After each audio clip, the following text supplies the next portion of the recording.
Hello, I'm in the countryside and it's warm, and it's the first warm day of the year. So it was warm enough to wish to. I'm all by myself, so I thought nobody would mind if I removed my shirt. And when I removed my shirt, I saw this, and it reminded me that yesterday, for the first time,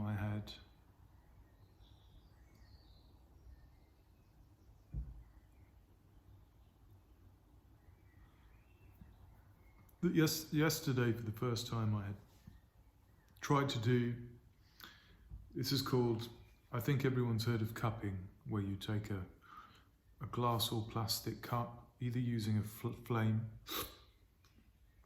or using a plastic pump, used to produce these round kind of bruise things on one's back.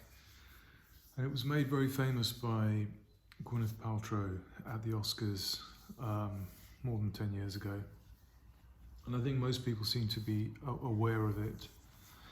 And what was interesting is I was recently in Hong Kong, staying with my Tai Chi teacher, and he has been unwell. He had a stroke and various other complications that left him with some weakness and some pain.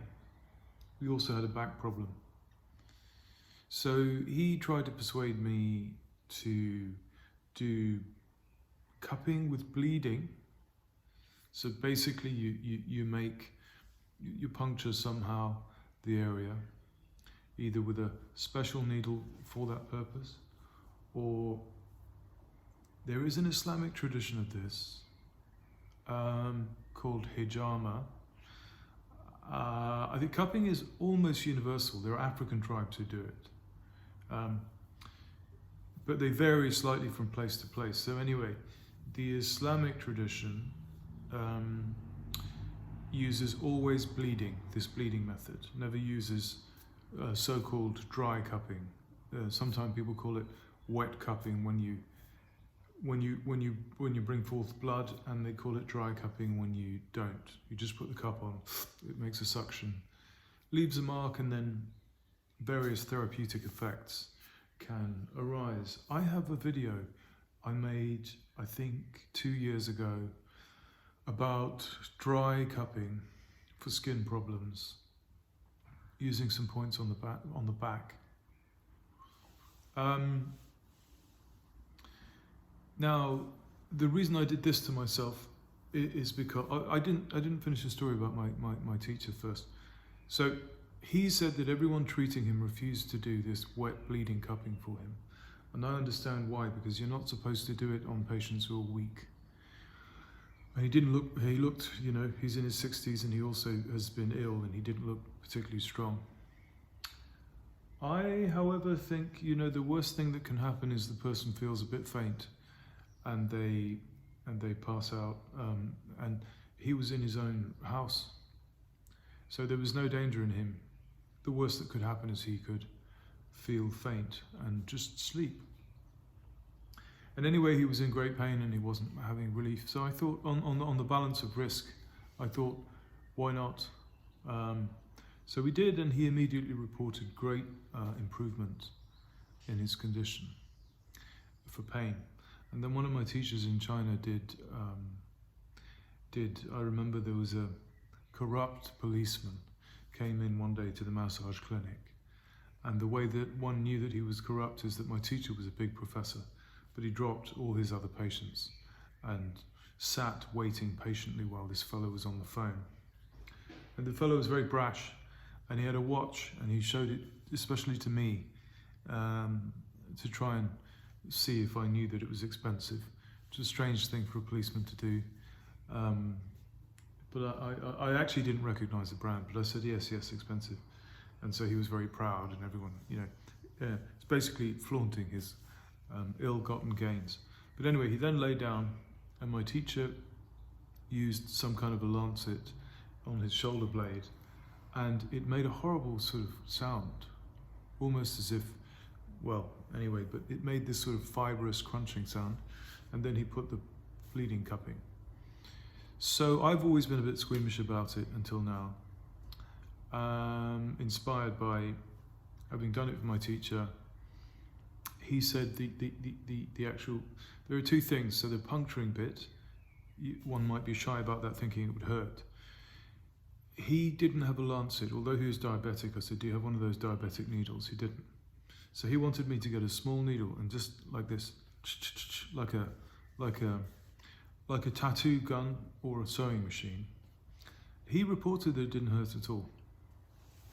Anyway, I've had this patch here on my here neck.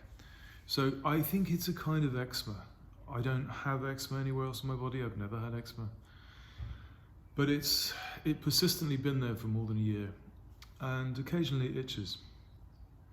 And on one occasion, I used a thing called a plum blossom hammer, which is a flexible hammer, small, with 7 needles arranged in a shape that to Chinese eyes resembles a plum blossom or cherry blossom. You know, like one of the, like that emoji, the pink emoji, sakura, the Japanese cherry blossom flower.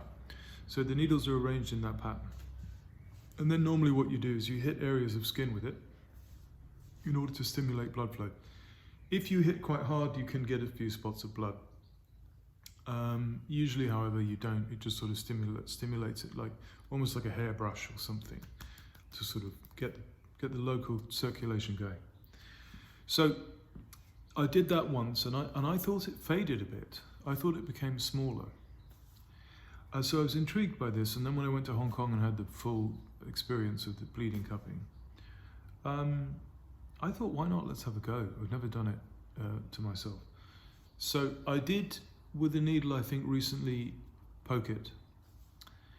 I used an old acupuncture needle, just like my teacher did in Hong Kong, and I just did that.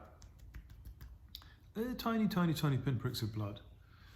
And that didn't seem to help much. It stopped the itching.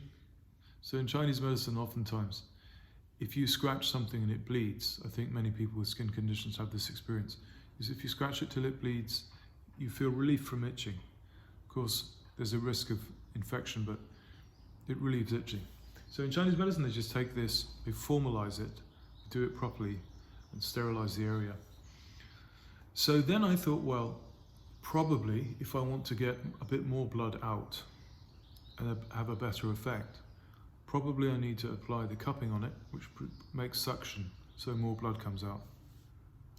I took a tiny little cup. I bought them from Amazon very cheaply. You can buy them. And I used the acupuncture needle, held it near its tip, and just went da, da, da, da, da, like that. Didn't feel a thing. This was the most amazing thing. Then I put the little cup there. So apart from the fear of the needle, the only other drawback is when the little cup fills with blood, and it does fill with a fair amount, if you're a bit squeamish, you might not like the way it looks. I didn't love the way it looked, but I'd like to be free from this. So then when you take it off, I left it for less than 5 minutes. When you take it off, you put a tissue here, otherwise some blood may come down. Then you clear off the blood. I did think of making a video of the process, but honestly, I think it will put people off. I think it will put people off. So, as you can see, it's still quite prominent. What I think you can't see, or can you see, one area is darker. So in Chinese medicine, they say when you have a long, sort of dull eczema or skin patch like this, which itches, this is because the blood circulation in the area is stagnant and old, and new blood to nourish the skin and keep it moist instead of dry and clear the color of it.